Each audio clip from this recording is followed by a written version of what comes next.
6 de juny, és a dir, abans d'ahir, el van presentar al Col·legi de Doctors i Llicenciats, que és un llibre on hi ha uns primers capítols on intentem explicar què entenem per pensament crític i després al darrere hi ha 11 activitats que s'han dissenyat, que s'han dut a terme a l'aula, s'han avaluat i s'han comentat i s'han escrit perquè vosaltres pugueu tenir exemples. Sí que és cert que són de secundària aquestes que hi ha aquí, però després, més endavant en podem fer un de primària si algú s'anima. D'acord? Llavors, aviam, jo ara el que us intentaré explicar és aquest marc teòric de què és el pensament crític, que després serà el marc teòric que utilitzareu per analitzar les activitats que després us presentaran. Després la Mònica us en explicarà una de secundària i vosaltres us la mirareu amb aquestes ulleres que jo ara us proposo i el mateix farem amb les de primària. D'acord? Doncs vale, comencem. Aviam, això és molta lletra i complicació, però a veure, què volem dir quan parlem de pensament crític? A veure, la primera cosa, com us he dit, nosaltres quan pensem de pensament crític pensem que és un pensament que avalua, que és un pensament que el que fa és jutjar. Jutjar, però no jutjar d'una manera sinó amb criteris. O sigui, la gràcia del pensament crític és que volem avaluar, jutjar amb criteris qualsevol cosa que ens arriba. Des d'una cosa molt senzilla com pot ser una informació, una cosa complicada o una cosa que fem nosaltres a l'escola. I per això, per jutjar amb criteris, necessitem criteris. Ara bé, els criteris que utilitzem per jutjar diferents coses seran diferents. Jo m'imagino, per exemple, el criteri per jutjar la confiança que em dona una cosa que acabo de llegir, doncs llavors m'interessa el criteri de la font. És a dir, em fixaré la persona que està dient això, doncs quins estudis té, quina formació, quina reputació, on està treballant. En canvi, si el que jo vull jutjar és, per exemple, un procediment científic, una pràctica que estic fent jo al laboratori o un disseny que ens arriba, doncs llavors hem d'utilitzar uns altres criteris, de dir, a veure, aquest procediment és replicable, aquest procediment és exacte, és rigorós, m'enteneu una mica? O sigui, és intentar jutjar però sempre utilitzant criteris, i que els criteris que utilitzem dependran de quina és la situació o quin és el context que volem en aquell moment avaluar. Sí? Una mica la idea?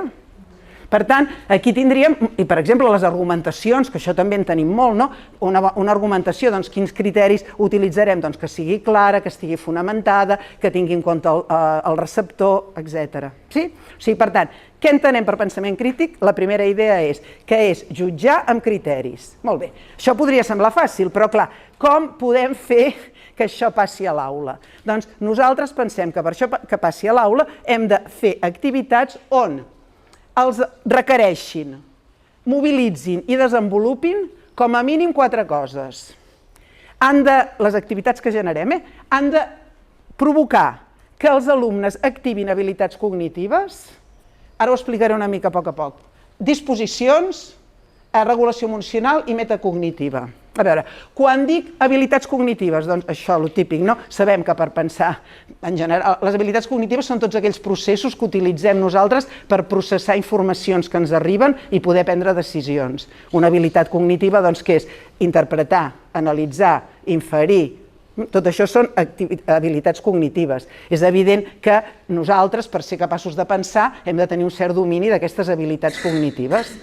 I per tant, doncs això, hem de tant en tant allò, analitza aquesta situació, justifica quines inferències cal fer per entendre això. Tot això són coses que s'han de treballar i que treballem a l'aula, Això és una cosa. I podríem dir, val, molt bé, jo sóc un gran analitzador d'informacions, no? Jo agafo allà, ho analitzo perfectament, per tant, sóc un pensador crític. No.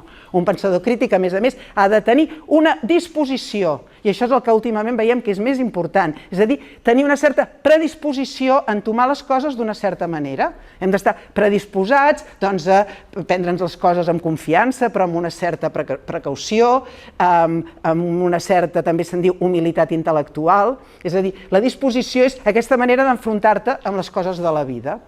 Moltes vegades pensem, la gent això ho té de naturalesa, és a dir, jo soc confiat, jo soc animós, jo soc humil, i no, sí que és cert que una mica és com ets tu, un altre és que amb l'edat o segons et vas fent gran, el desenvolupament et va fent que ho siguis més o menys, però la tercera cosa que s'ha vist és que tot això de les disposicions està molt lligat a la cultura. És a dir, i això ho heu vist tots, famílies que són d'una manera de ser, normalment el fill o la filla té aquella manera de fer, és més confiat, és més generós, no?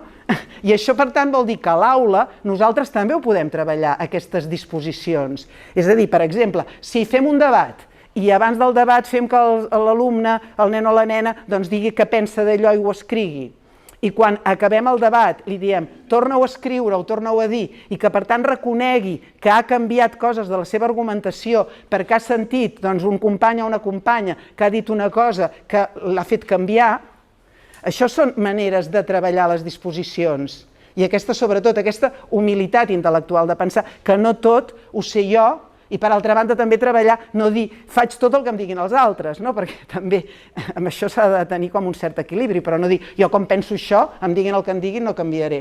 En resum, vull dir que la disposició és aquesta manera d'afrontar les coses i que no podem dir que només depèn de com és cada nen o cada nena, sinó que nosaltres, com a docents, podem fer activitats a l'aula que promocionin unes determinades disposicions.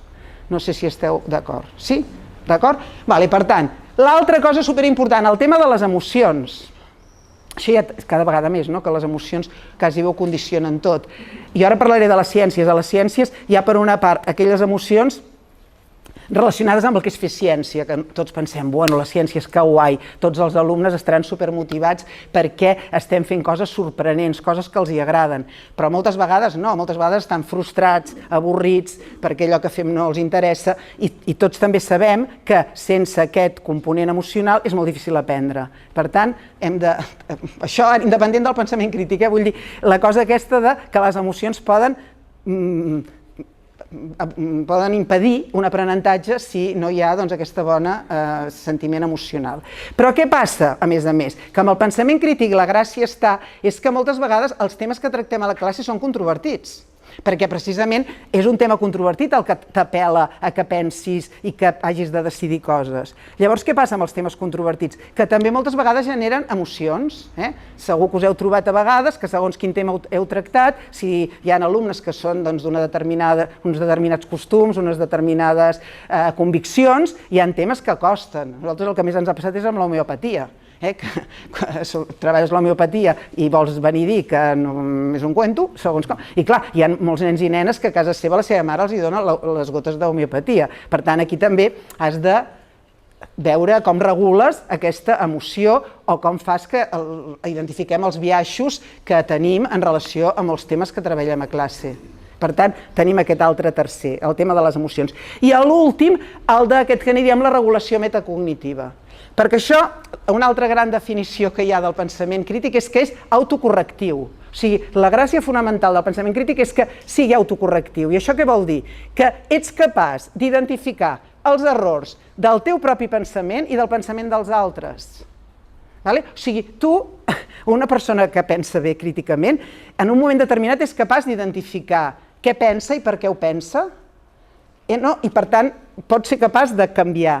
I per tant això és molt important, el tema d'avaluar el teu propi pensament, ser capaç de, amb això soc massa confiat, amb això he actuat d'una manera irracional, amb això hauria de mirar-me això per acabar de tenir-ho clar. Sí? Per tant, l'altra cosa, això és superimportant amb el que passa a l'aula, perquè això té a veure amb l'avaluació.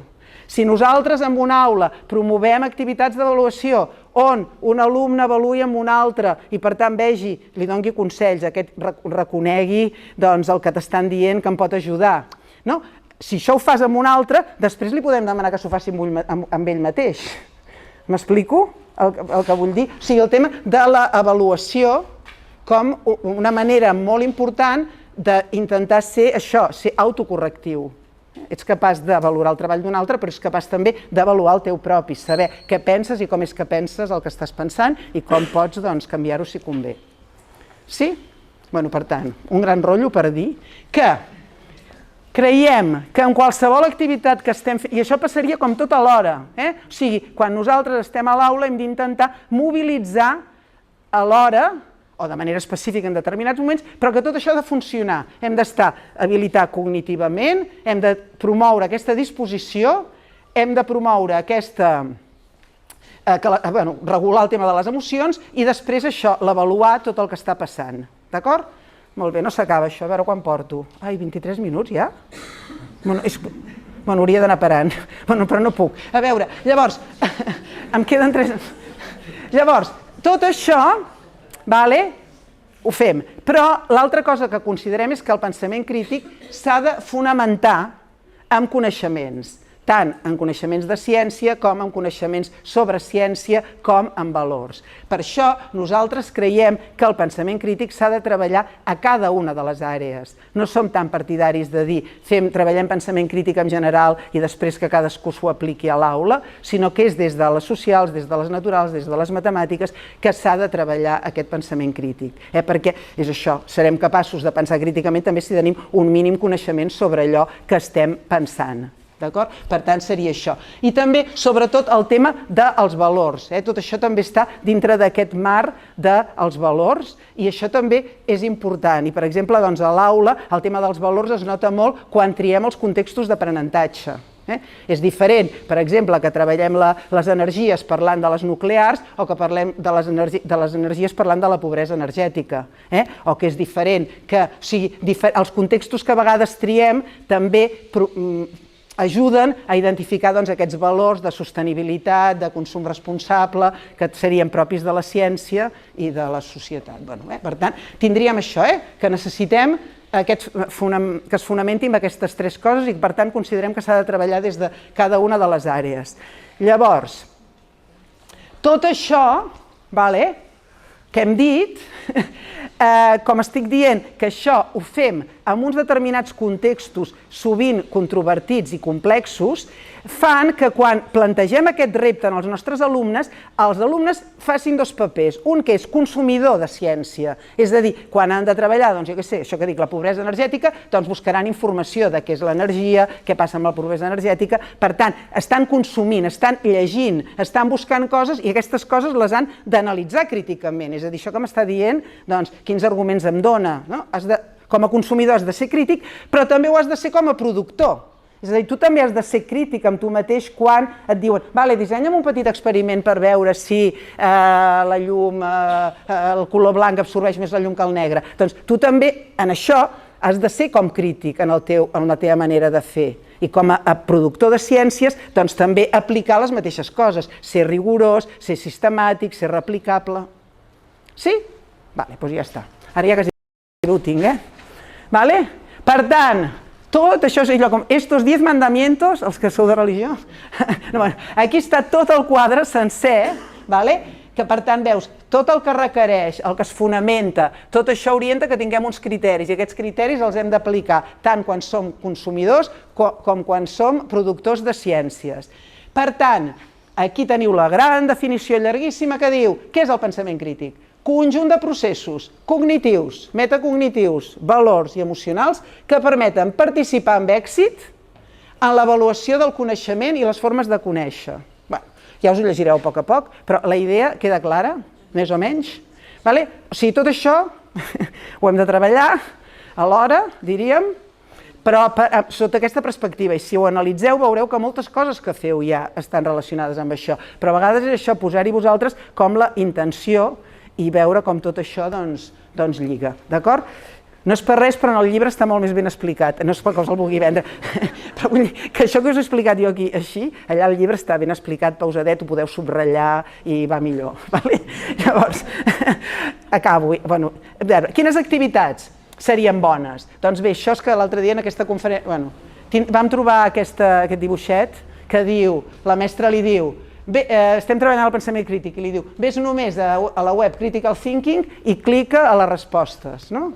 És evident que així poca cosa farem.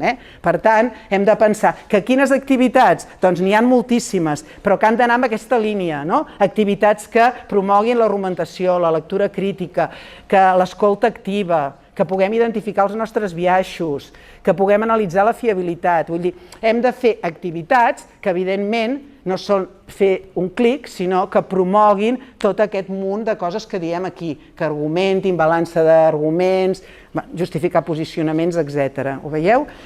I nosaltres, el que ens va molt bé quan volem dissenyar una activitat de pensament crític és aquest esquema que és molt senzill però va bé. És a dir, sempre una activitat de pensament crític ha de tenir un context que el millor és que sigui, doncs això en sabeu molt vosaltres, com ha de ser aquest context, però triem un bon context que ens permeti preguntes i accions. Llavors, quan pensem l'activitat, sempre intentem que hi hagin dues coses. Què volem que aprenguin?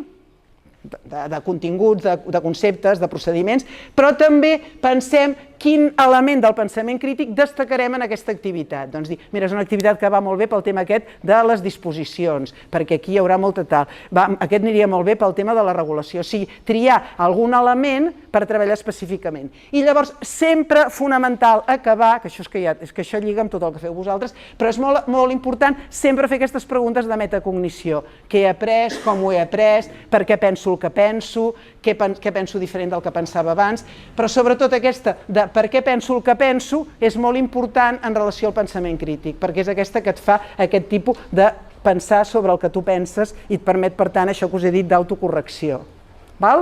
I, per acabar, vaig superbé. Per acabar, tenim 4 coses, o sigui, de tot això que us he dit, dic, desenvolupar el pensament crític requereix, això ho tenim clar, instrucció, o sigui, requereix que nosaltres pensem activitats per fer-ho, però sobretot també pràctica, perquè evidentment no s'aprèn en un dia. Tota aquesta cosa de dir, doncs va, intento estar obert al que diuen els altres, intento reconèixer el que m'està dient, no m'intento bloquejar d'entrada, intento ser més curós a l'hora d'identificar les fonts, o sigui, tot això requereix instrucció, però també requereix pràctica.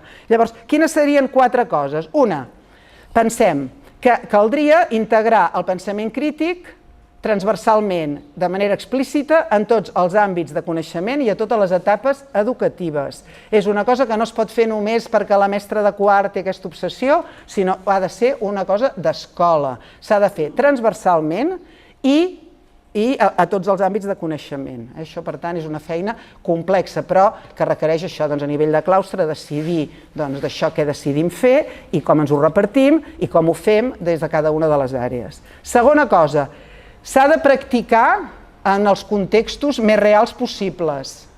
Intentar que el tema que triem, aquest repte o aquest context, sigui realment interessant i si pot ser controvertit, doncs millor, perquè és la controvèrsia la que et fa emergir totes aquestes coses que estem dient.